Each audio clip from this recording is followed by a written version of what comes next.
Franklin County Commissioners meeting, June 26, 2018. Franklin County Commissioners meeting, June 26, 2018.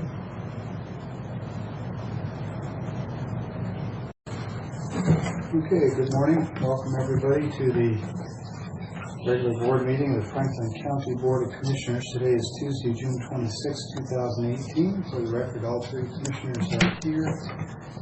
As is the county administrator, Mr. Johnson. So at this time, we'll call the meeting to order and ask you to join me in the pledge.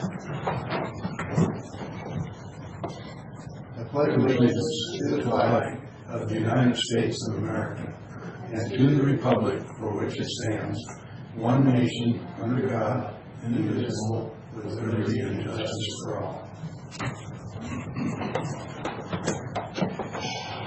All right.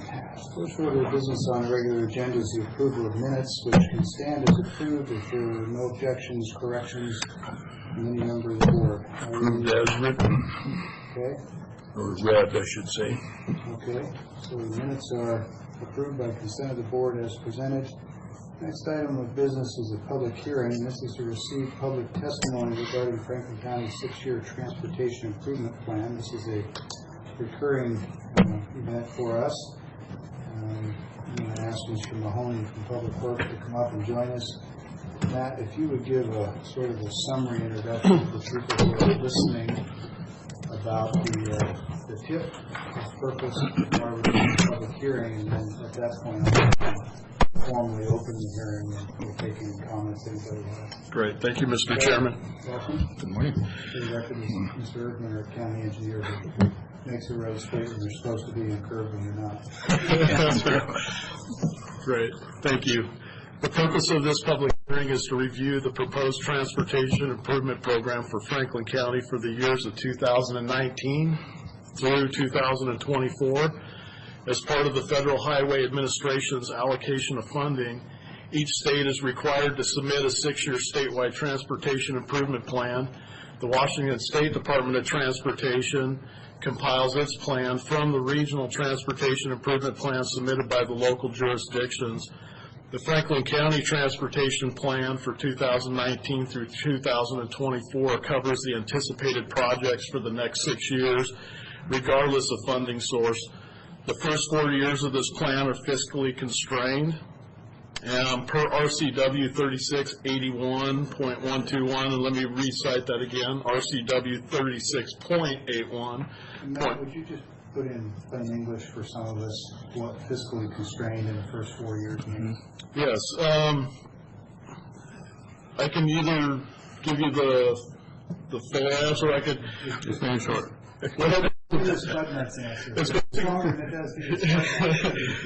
Basically, we're just asking the basic question is, will the revenues, whether they be federal, state, local, and private, identified in the plan, cover the anticipated cost of the projects, along with being able to maintain our maintenance and operations? Okay. And the others beyond 4 years are not, because it's just too far out to know? Correct. Okay. I think you explained that to me before. I sometimes like to put it in the record. Well, a lot of people listen. I appreciate the opportunity to restate it, because I think I blew it the first time you asked me that question, so I appreciate it. Per RCW 36.81.121, the Board of County Commissioners will hold a public hearing to consider the proposed transportation improvement plan and hear testimony in favor of or in opposition to its adoption. Staff has prepared exhibits which can be displayed on the screen, and we can answer any questions and or provide any support when called upon by the board. Okay, well, I know the commissioners have all looked at the read-ahead package, which includes the tables listing all the projects and the map and all the details that we need, and happy to display those if anybody in the audience would like us to. Let me just ask at this point, is there anybody that anticipates offering any comments in the public hearing for or against the project? Okay, so not seeing any indication of that, we'll still go through the hearing process and make that opportunity available, but since no one's indicating, I think we can probably say. I have one question for you guys. Is the first three are not listed in are they all for 18 or? Yeah, the first three are the ones that we anticipate getting into construction by the end of this year. Okay. So they're kind of set, they're kind of tweeners. So we anticipate that they're still going to be charging against them in 2018, but we plan on getting them started in 2019. We're planning on getting them started. Okay, that's what I was getting at, because 19 shows over in the estimated, but not in the current year, so. And I apologize for this interruption. I do want to let everybody know that the county engineer did leave some copies of this packet up front if anybody's interested. So. Okay. Great.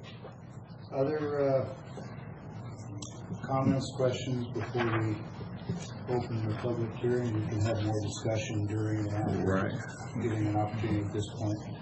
If you're not seeing anything, we'll go ahead and formally open the public hearing, which is to receive public testimony regarding Franklin County's 6-year transportation improvement program, as just summarized into the record by Mr. Mahoney, the Public Works Director. Is there anyone here this morning who care to comment on this proposed plan, either for or against? Okay, not seeing anybody, I'll ask a second time, and we'll delay just a little bit in case anybody's thinking about it. Keith might want to comment.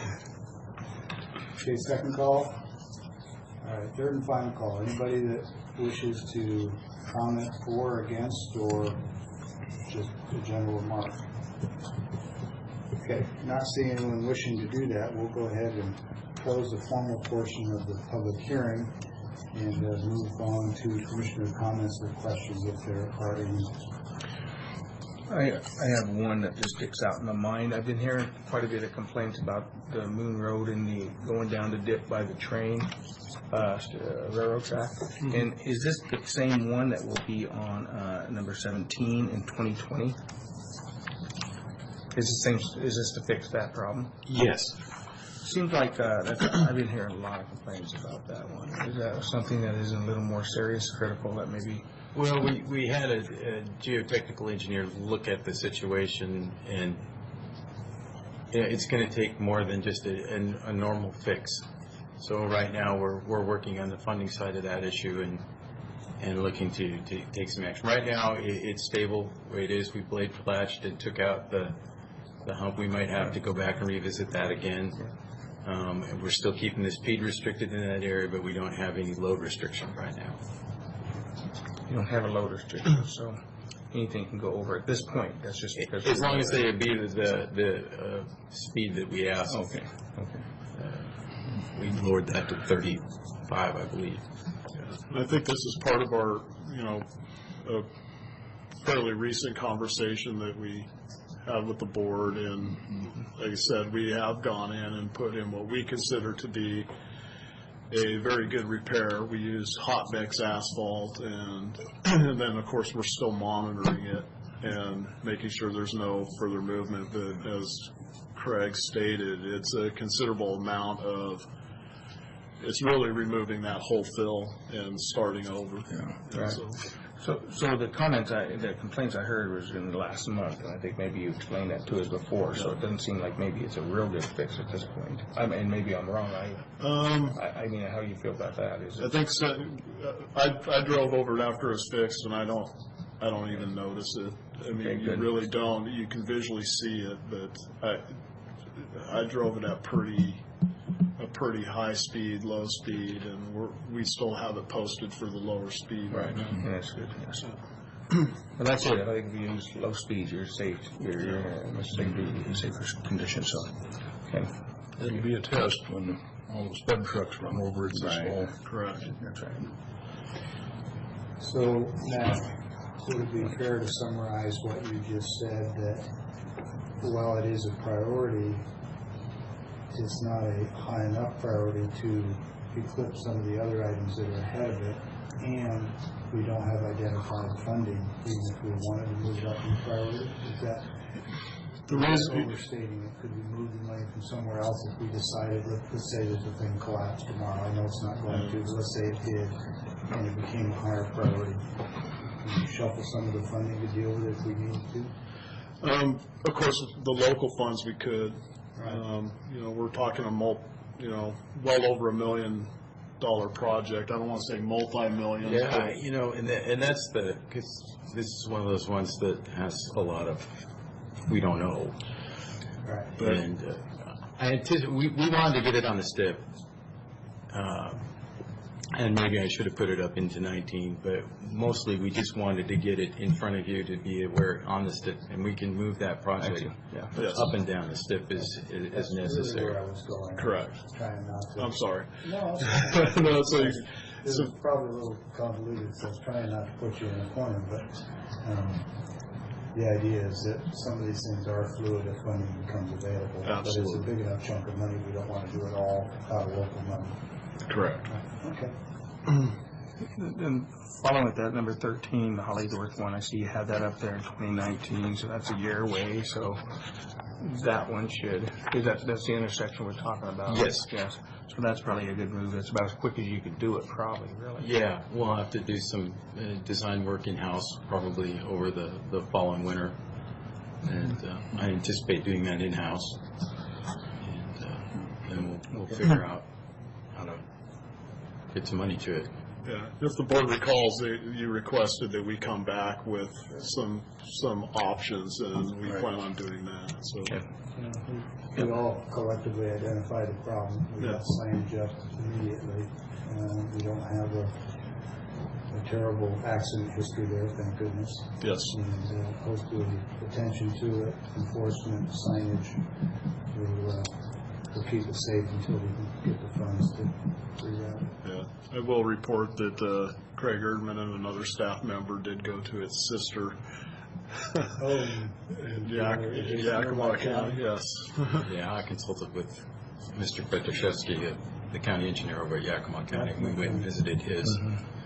very good. And had a look at it, and we were both kind of on the same page as what we thought needed to get done for both curbs, so. Good. Are they looking at a similar thing?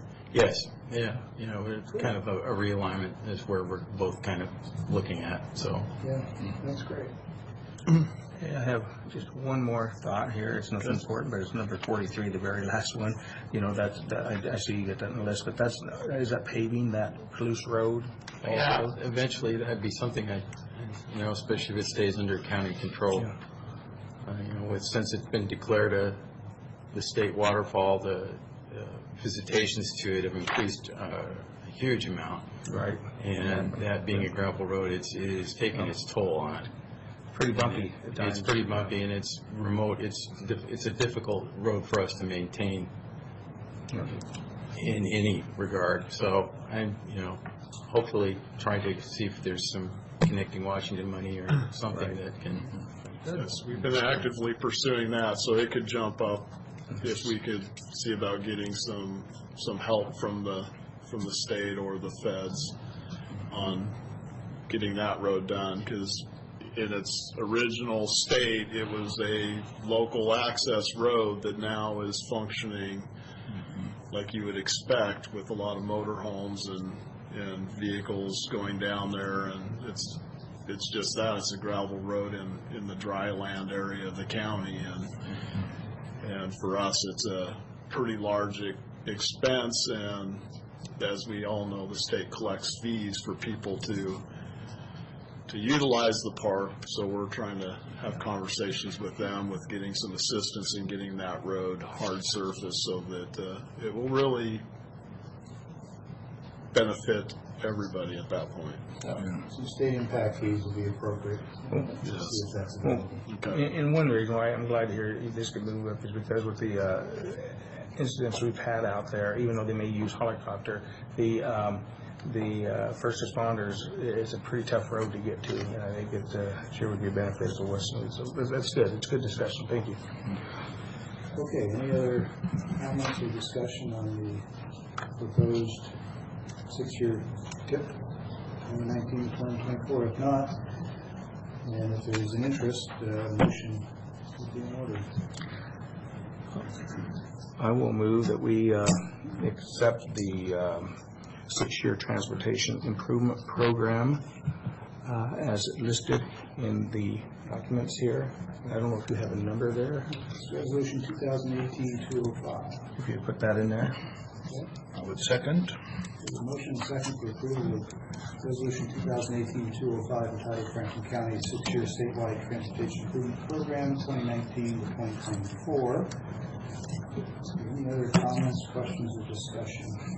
Anything? No? I support it. Everybody on board? Okay. Hearing no other discussion, all in favor, please say aye. Aye. Okay, with that, thank you very much for all your work in putting this together Great. Thank you, Mr. Chairman. and explaining it to us in simple terms.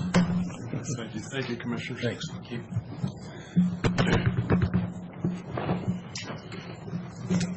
Okay.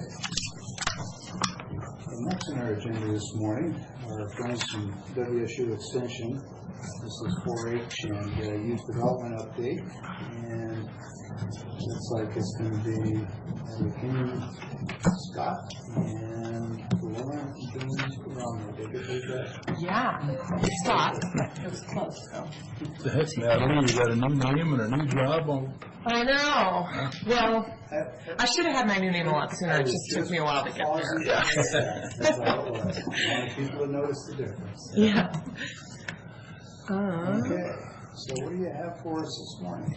A little PowerPoint I will grab for you.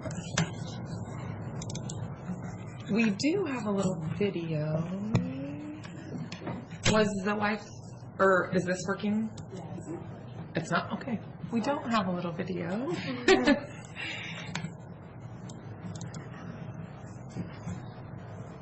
How's your hand animation? Yeah. I'll do interpretive dance. Oh. There we go. Maybe. There it is. So, this is the first time that Lauren, I'm Natalie, and this is the first time that Lauren has been here with us, but she was actually hired in September. So she filled, she's the full-time program coordinator, and I'll tell you a little bit more about her, but in a minute. So this is program numbers, sort of a state of the 4-H program update for you, for your funding. We had 45 volunteers complete our new leader training, and that breaks down with 27 project leaders and 18 general leaders. So general leaders are the ones who typically start their own clubs or partner with another volunteer to run a club, and project leaders support them. So that's what that looks like. And we had 136 leaders representing 83 different clubs attend our kickoff meeting in October, which is, we used to call it the mandatory leader meeting, but that was apparently negative sounding, so we changed it to the kickoff. So from now on, that'll be our kickoff meeting, but it's still mandatory, and leaders are required so that they stay current with policy and safe Kick off practices. because if you don't show up, we kick you off. That's the undertone. So, great numbers. I know you're going to go through the rest, but at some point, as you go through that, can you sort of give us a sense of the health of the program in terms of, is it receding, is it growing, is it kind of static? And I could look at the numbers and guess, but I don't want to get it wrong. So go Yes. ahead. Just somewhere in there, add that in if you would. Sure, I can touch on it now. So if you remember, like over the last 3 years, they've had a huge pendulum swing of policy enforcement, risk management for all 4-H programs statewide through WSU. So we actually have maintained, sustained, and now improved our numbers. So we are growing. We've increased our volunteer to youth member ratio, but then also we've been pretty successful expanding. We have our traditional club programs, which is kind of the kids that you see at the fair that you think the animals and stuff. But our non-traditional programs, or other than traditional programs, we've done a good job of getting into schools or getting into after-school programs, or even starting our own 3-day STEM camps or summer camps for STEM, or just serving different needs in different communities than we've traditionally been with 4-H. So these numbers have actually increased. Last year was our biggest yet. We did have a grant that helped us to capture a bigger portion of non-traditional audiences, but that did help a lot of people to be more aware of what 4-H is in communities where we don't traditionally see 4-H. So we have steadily and very, very slowly, but steadily, like 1 to 3% a year increased working towards parity within our program. So really that just meant getting diverse audiences throughout 4-H. And so that has increased, again, just bumping that little number. Are you broadening the offerings in 4-H? Yes, so the offerings have always been very broad, but we're actually like getting the message to other than traditional audiences what we Are do. you changing what you offer, or are you making people aware of what's already there? Right, so we offer the whole big, huge bucket, but most people assume 4-H is the animals at the fair. And so we're targeting, marketing in all of the things that are not animals at the fair, because everybody already sees examples those. that you'd say are furthest from the stereotype? Robotics, computer programming, Legos, fashion design. Yeah, fashion design, right up your alley. We're always looking for volunteers. I guess, not mine. So that's the fun little number at the bottom. That's the 311 4-H volunteers that we had last year in 79 clubs, or this year right now, in 79 clubs. The value of the volunteer dollar is $30.46 for Washington State this year, and they reported an average of 162.4 hours per volunteer. So when you extrapolate the data, you get 1.5 plus million of volunteer positive youth development work locally donated through the 4-H It program. almost matches the value of our funding. There you go. You're welcome. So Lauren is our new full-time 4-H program coordinator. She manages and supports the program locally with me. And she started September 6th. I think her first day on the job, we went to the Columbia Basin Junior Livestock Show. And Lauren, I don't know if you want me talking about you, but she actually, yeah. Where are you from? I'm from Mexico originally, Excellent. Yeah. Okay. so I speak Spanish. Well, that's helpful. Yeah, How'd you get involved with 4-H? I just applied for the job. I moved here last May. I got my undergraduate degree from Utah State University in animal science. Oh, So, excellent. yep. Good. Well, welcome. Thank 9 you. months, you're still here. It's a good sign. Yeah, I'm still here. Yep. So we have her targeting STEM projects and non-traditional 4-H audiences. She didn't grow up in 4-H, so a big chunk was like learning 4-H, learning 4-H systems, learning policy, all the things we have to do for risk management to keep kids and families safe. And now we're kind of over the hump and starting to do more programming again.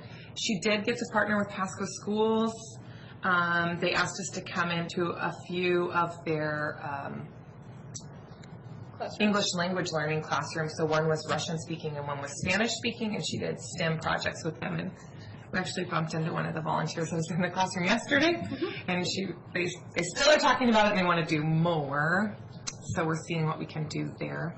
And then we have some opportunities for partnerships also with the North Franklin School District. So about 1.5 years ago, Sarah was starting to really ramp that up. And then when she vacated the position, was kind of not a lot happening for a while, so now we're looking to maybe grow that again. There's still a need.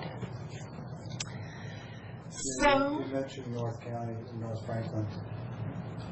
Do you have resource limitations that prevent you from being as engaged in North County as you'd like, or do you use the resources you have countywide and make the most of them that way?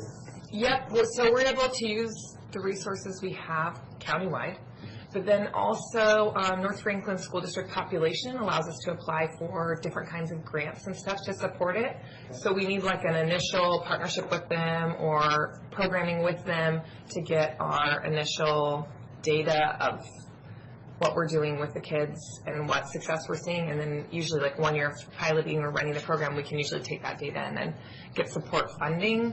Right now STEM is very hot for funding, especially underserved populations. So So the demographics are actually helping you do that. yeah, I was thinking it might be a challenge, but nope. it's actually helpful. Yep.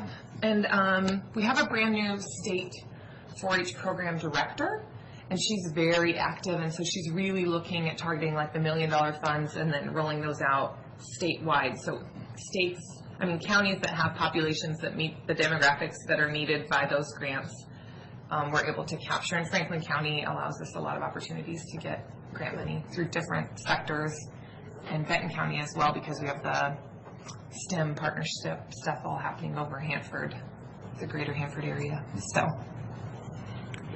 because we run as one county program, then we can capitalize on both of those. We still have our annual National Youth Science Day. So in the past, we've done our 4-H Science Exploration Day, which is where we try to have local science partners offer different opportunities that align with 4-H projects and let kids, both in 4-H and then community kids, explore it and hopefully attract more kids into the 4-H program. We still are offering STEM 4-H in the classroom or in after-school programs. And then community and school outreach events, we really upped that this year. Just getting out, what is 4-H? Do you know what it is? Did you know you can be a part of it?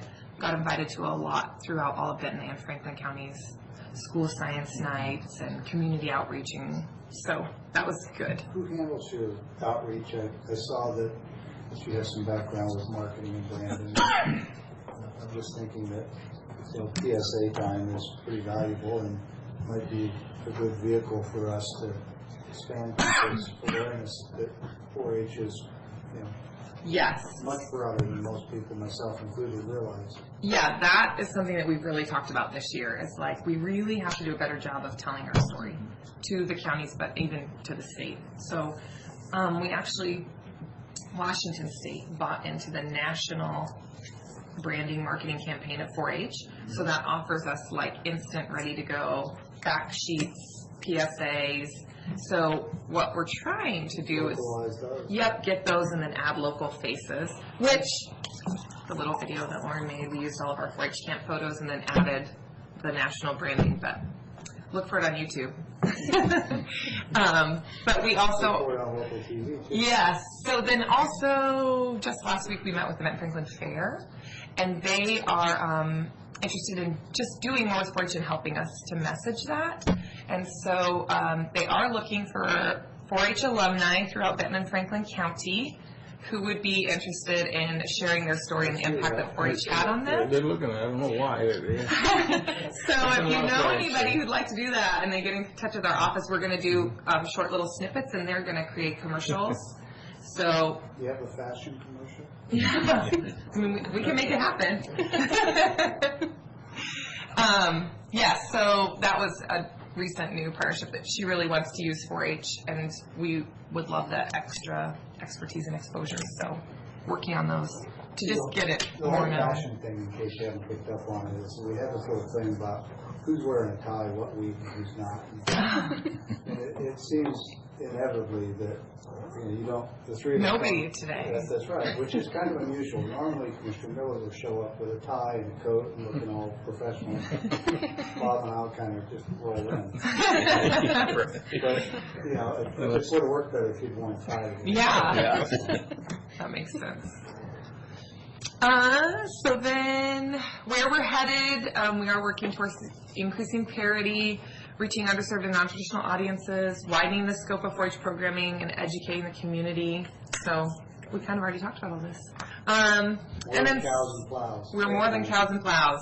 That's our traditional ideal. Mm-hmm. And then looking for additional funding sources. So we did start with some local volunteers, the Benton Franklin 4-H Endowment. And so we're also looking to make sure that people are aware that that is somewhere they can give, because it is an endowed fund through the WSU Foundation. So when you donate there, it just gives in perpetuity, and it will all stay local.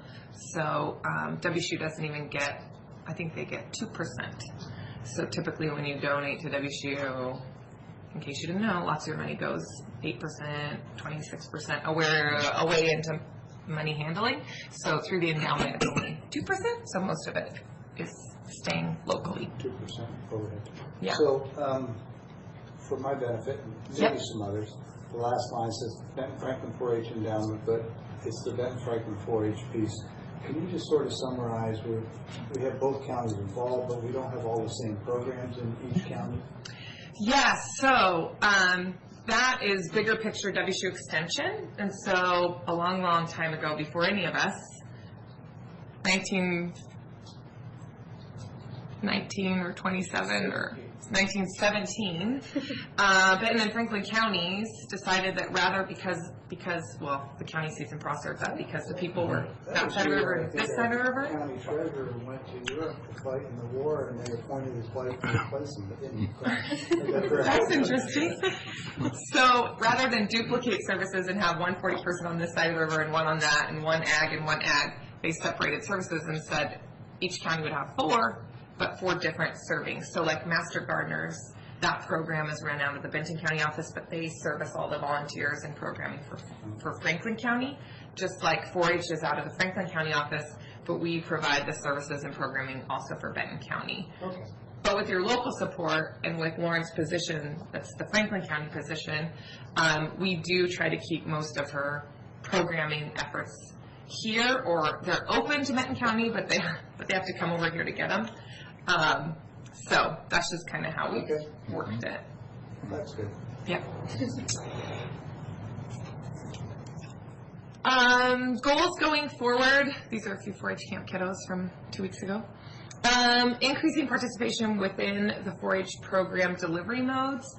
So just making other opportunities available that aren't always the traditional year-round 4-H club. So our week-long camps, our day camps, that kind of stuff. Just getting more information to the community so they know it's available. Cultivating capacity of diverse leaders to better serve the community's youth.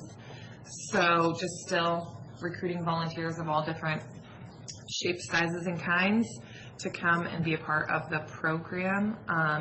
We have short-term volunteers. It's not always like if you sign up to be a volunteer, you have to take on a year-long 4-H program.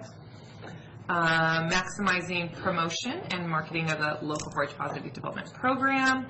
And then also filling my position. So if you hadn't heard yet, maybe Keith. Yes, Tim called you. I am taking on the position with Oregon State University as the director of the Eastern Region of Outreach and Extension. So, that being said, my last day is actually Friday, and my first day down there is July 23rd. But you're in good hands. And yesterday, the Youth and Family Unit Director came down and did my exit interview with me locally, and she was updating us that they have put the position in, and there's like a process it has to go through. But pretty much the last step in the process is the provost, and this morning she emailed to say, now it got through the dean, and now it's at the provost desk. So typically that's the rubber stamp, and it just comes back. So it should be, I would hope, fingers crossed, faster filled as long as it gets through the provost, because we were worried with WSU's financial situation being what it is, that it might take a lot longer. So that was very hopeful that already it's at the provost this morning. So we are encouraged that there should be that position filled sooner than later. In this budget climate, that's really kind of extraordinary that it's made it through. There's a, yes. I can't remember how many step, 30-step process, 26-step process to get a position approved. So it's made it through 25 of the steps already, which is extraordinary because we have other positions around the state that have been vacant for multiple years. So when did this process start? We started it immediately when we found out that Natalie had accepted another June 8th. opportunity. Yeah. So we started pushing it forward, and I think, anyways, I think it speaks to the program, the success of the program, and the need of the community that it'll continue to be filled. Because we were 24 steps in 18 days. That's extraordinary. That is, WSU. believe it or not, that's really, typically it's like a 3 to 4 month process to get the yes. So,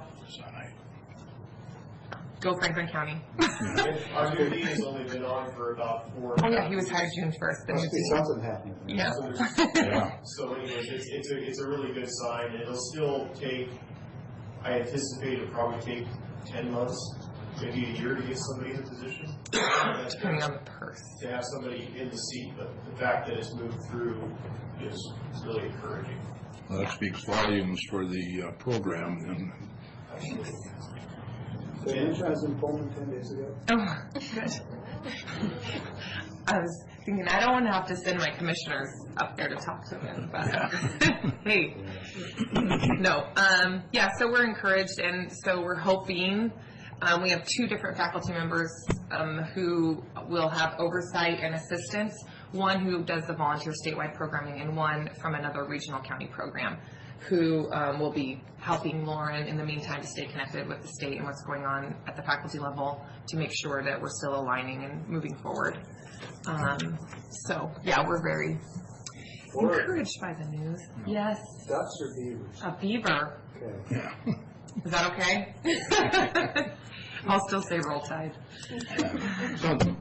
I would like to discuss a little bit about the horse part of this, the horses. Sure, yeah. I think you told us back a year ago, maybe or so, that there's quite a few kids, children with horses. Right. And so we have now changed track a little bit and have that arena outside. Yeah. And how does that work for the WSU program? Yeah. Program does. Can I tag on to this? Sure. We made a commitment, the whole board, that if we made a hard surface in the arena, that indoor, that we would improve the outdoor. Mm-hmm. So as part of this discussion, if you've got any, now or later, any advice for us on how we can improve that to better serve 4-H. I know Commissioner Miller is intensely interested in all of this. Yes, so we do have a 4-H horse committee that operates under a Benton 4-H Council, and the committee meets like the 3rd Tuesday of every month. So they'll be meeting again in July, so I can make sure that we put this on their radar. I don't know if one of you would be interested in coming to like engage with them, and I mean, we could just have a roundtable where you could say, what is it that you want, what would you need, you know. Something you're willing to do? In the past, it's been cost prohibitive when it was the indoor. Right, exactly. So now, I really appreciate you pointing it out, because it's one of the things we discussed. It's just because it was there didn't mean it was really accessible. And an outdoor, essentially lower, no-cost, safe arena is what we're going for. yes, and I know also with WSU we've been able to get contracts signed. So getting the contracts through. With Franklin County, we've done it in the past with WSU. With Benton County, in case you read the papers in the last few months, we have had a hard time getting contracts signed with Benton County and with WSU, because that's not anything that local volunteers or even I have the authority to do. So we are re-engaging in contract negotiations with Benton County. Send him over. I mean, he brings us the contracts that's signed here. Yeah. So, no, that's actually, I'm sure that they would be very interested to have you at the table to say. And then I know that we do use other, like Franklin County Saddle Club and Richland Riders, but if there was another facility where we could offer more practices, more shows, that kind of stuff, that they would be interested, and they could tell you better than I what are the reasons they are using it, aren't using it, and it could be just they didn't know what was available or for how much, if that has changed, or if there's a 4-H rate.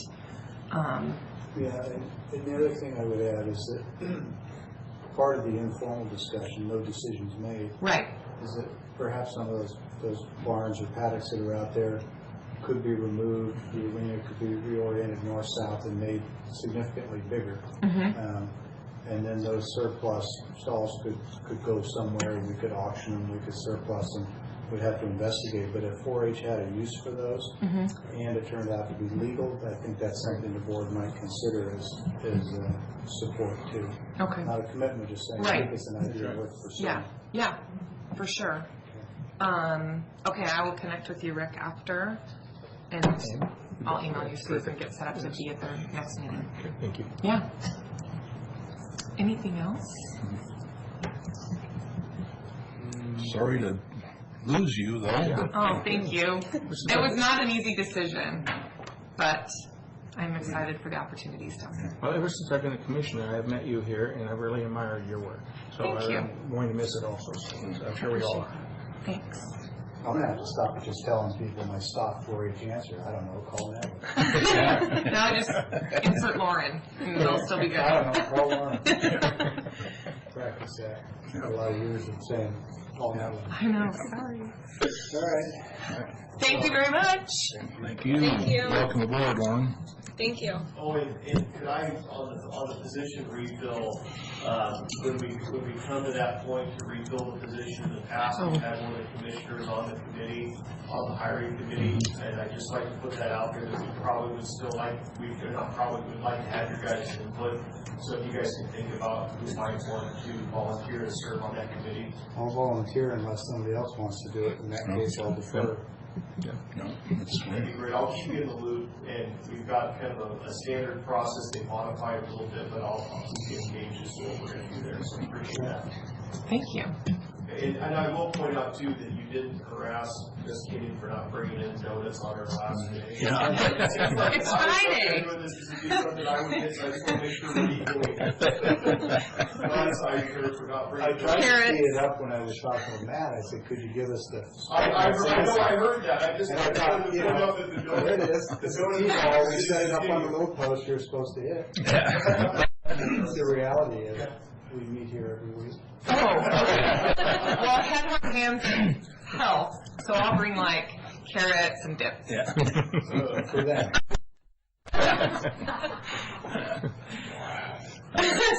Thanks, Tom. Thank you. Thank you. Tim, you have a moment. How is that Friday afternoon going? Well, you know, to be honest, I've been out in the field a lot on Fridays, so I've not been there much for the exchange. We've had a little bit of issue with people kind of congregating in front of the building, because it seems to me that the population that uses, it's actually getting more popular. And just for people who are listening, we're talking about the Needle Exchange program, and the fact that it's open Friday afternoon. It's next to the building that you're using. It's just Yeah, people thank who you. are listening. Yep, thanks for clarifying. So it seems to be getting more popular every time it's open. There's more people using the services, I guess I would say. And there's been a little bit of it, like we assume, people come to our door, you know, trying to figure out where to go, which has not been a problem, but there has been a little bit of congregating out front where people show up on bicycles and kind of hang out for a while. So that would be one thing maybe we could discuss with trying to keep people moving, just so that there's, Yeah, I would ask you to share that with the people running the program. I will. Keeping us informed is great. Yep. Share that with them because they've made a commitment to Yes. address any identified problems. And Yep. And to be honest, the biggest issue is parking, because we're already stretched on parking with the health department, and then when elections comes in and uses the building, they take up, so the parking is probably more of an issue than anything, because there's just not a lot of spots for all the people that use the building. So that's, That west side parking, is that pretty much employee parking? Or? yeah, and I've been, wow, Yeah. I'm loud. I've encouraged all of my temporary employees to use the west side. So IS has opened up that other door for us with the access thing, so we can get a lot of our employees parking on the west side of the building. But I don't. Anyways, it's that entrance isn't quite as, I don't know, not secure, but we like to have the people that are working in the front office be able to use the other side of the building, because when they're coming and going in the evening, it's a little bit safer. So Tim, the parking that's on the south side of your office is largely used by elections? The south side That of would be between your office and the old post office? Yeah, that's mostly used by the health department, and we use some of those.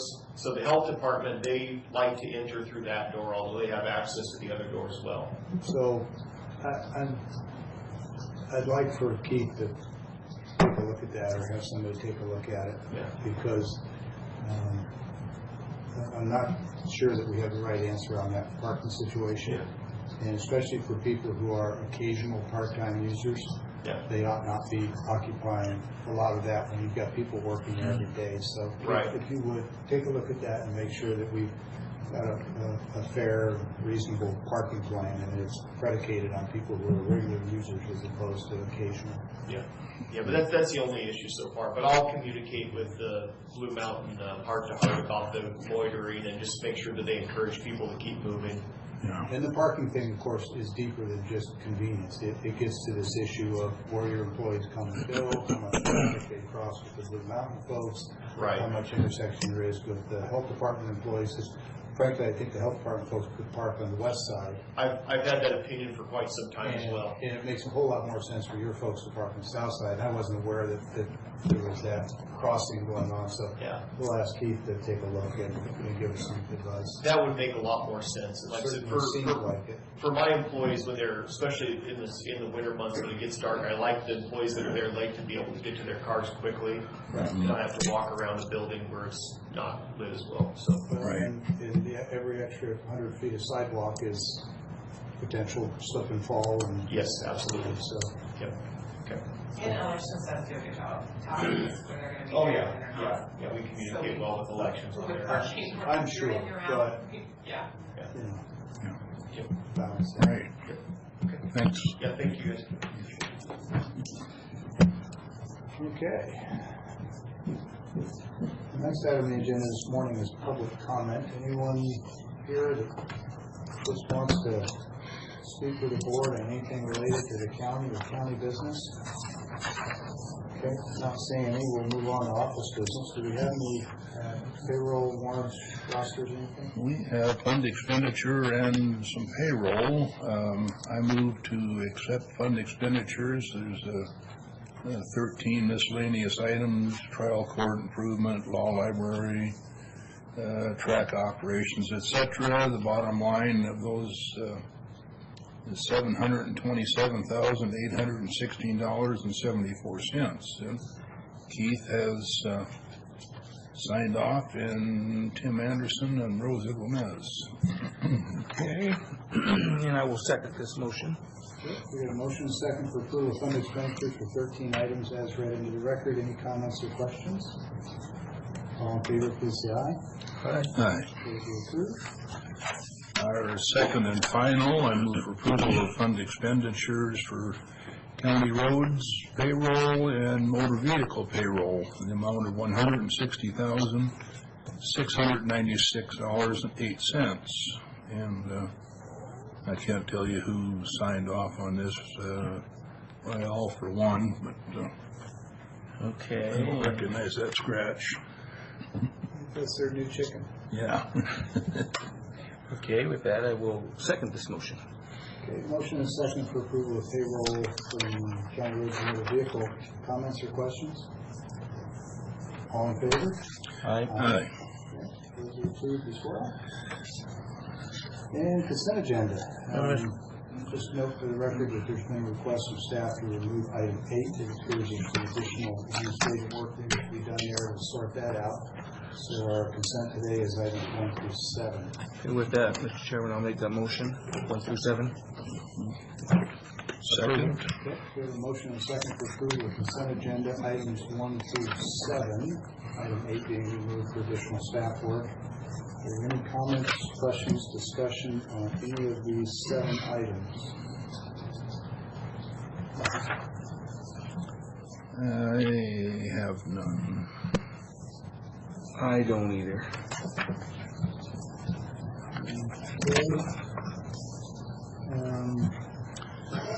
I could ask Matt or Craig briefly what, I forgot to ask facilities yesterday what they need that trailer for. I ran into facilities and asked them just that question. It Yeah. turns out it's a dump trailer and it's perfect for them moving park and all kinds of materials.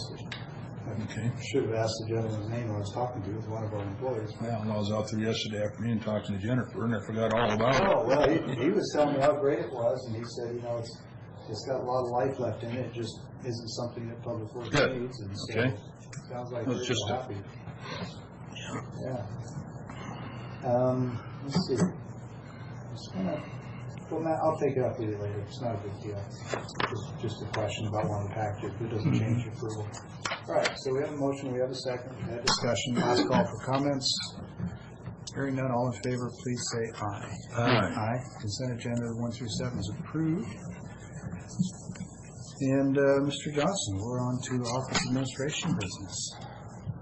Just have one item this morning that doesn't require necessarily formal action from the board. We received a request from the Green Party of the Mid-Columbia. Their organization has adopted a resolution within their own organization asking the counties and cities in the Tri-City region to build a consolidated crisis response center modeled after the one that's being used in Bexar County, Texas. They sent a copy of their internal resolution and asked us to record it in the minutes of our meeting. So just for the record, we're acknowledging receipt of that request. As I said, there's no official action that the board needs to take.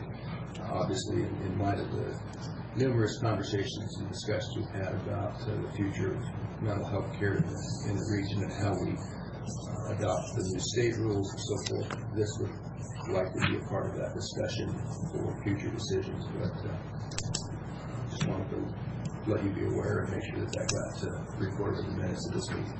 Okay, so it's noted in the record, we received the correspondence.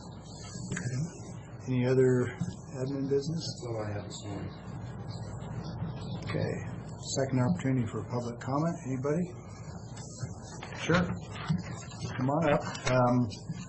The custom is historically, as folks have asked to give us your name and address. I just want to take the opportunity to say for the record that that's not required. I don't know who started that years ago. There's some people who rightly don't want to say where they live, and so you're always welcome. We do appreciate knowing whether or not you're a Franklin County resident, because then we know if we're talking to one of our bosses or one of somebody else's bosses. But I just wanted to take the opportunity. It really has nothing to do with you, just to communicate that to a broader audience. But welcome. Thank you very much. My name is Jeffrey Robinson. I actually do live in Franklin County. I live not far from Moore Mansion, so I think you're my direct representative. Not 100% sure, got to look it over. Well, I'm glad you pointed it out, because all three of us, we equally work for you. The districts only have to do with the selection process in the primary, but once elected, we have duty to serve the whole county.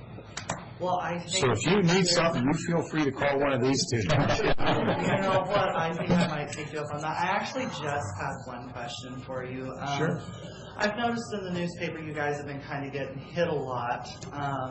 And I'm wondering why we have our meetings at 9 a.m. on Tuesday. I happen to know a lot of people that are very interested in county business, not to criticize or to suggest that you're not doing your jobs, but more just to be here and to learn about our beautiful county. As I understand it, we're the fastest growing county in the state. We're a work of art on so many levels.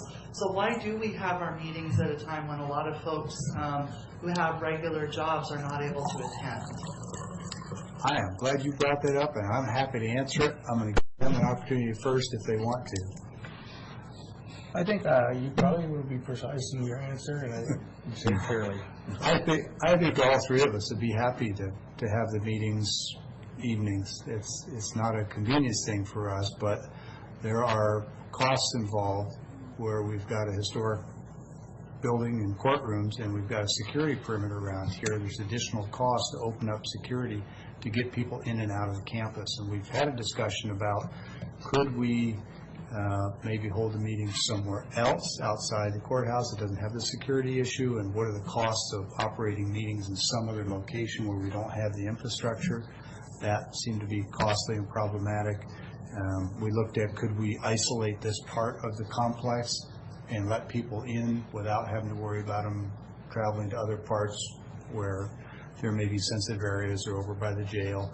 And so we've looked at those questions, and I don't think that any of us are closed to the idea of doing it in the evening, but thus far our analysis suggests that it's going to be more complex and certainly more expensive to the citizens to do it that way. But since you've raised it, I think it's a good topic for us to take up again and maybe quantify and get a little bit more specific about what it would actually cost. And because we'll have to have a deputy here to circulate in the building for security as we always do, and we'd have to have staffers, probably at least 2 over there, which are contract folks. They're not county employees where we could just change their work shift. So it's a great question, and it's a lot deeper than most people realize. And so good timing. We haven't talked about it for a while. I thank you sincerely for your answer. I do not like to ask questions or form opinions in ignorance, and so it is wonderful to get the chance. That's refreshing, actually. We get a lot of people have opinions without. So if we were going to do that at some other time, do you have an opinion as to what you think would be most beneficial to the citizens? Well, honestly, I look at our Pasco City Council and the way that it is operated whenever I ask myself how I can make something better, because truth be told, I haven't had the privilege of being in this room with you wonderful folks, so I come from a position of not fully knowing what it's like to be you. So I would think that probably between the hours of 5 and 7, when most working people get off of their day jobs, and I would probably do it exactly on Tuesday night. Why rock the apple cart too far? Why make too much change when you can do it incrementally and you can do it in a controlled manner that allows you to be more comfortable? Because there is a bond between the public and the officials. Yes, we ask a lot of you, but we also want you to succeed, even at times when we might disagree. Yeah, I think that's great. So a weekday evening is what you'd suggest, and probably Tuesday. Probably Tuesday. Oh, whoa. Goodness, I know I'm loud too. Live mic. Probably Tuesday, but the truth is that we are also asking you to provide a service to us. You went through an election to get here, and I think any weekday really, or even if you felt bold enough, a weekend. I don't know that you'll compete with football on the weekends, though. I was going to say, I could do a weekend day too, but I think Sunday is logically out, and Saturday I'm not sure we'd get as much attendance as we would a weekday evening. But I tend to think that your suggestion is probably the right answer if in the end it looks like the security and cost issues are less important and can be overcome in favor of a weekday evening. So long as you understand that that my question has less to do with criticism and more to do with helping us to be our best selves. We are leaders in the state, even if the rest of the state doesn't always see that. We are the best. Let me just add one more thing that may be overlooked, is if you look at our job here, we have a lot of committees. There must be 60 committees, maybe 90 with all of us. There's a lot of committees. Each of us are on about 20 to 25 different boards. And they taught, I've got Thursday night ones, I've got a Tuesday night one, there's, and these two have those situations also. And a lot of times some of the things that we need to attend are in the evenings. That may be one reason that we can try, one reason, but we can maybe possibly try and avoid that night somehow, that we have a meeting.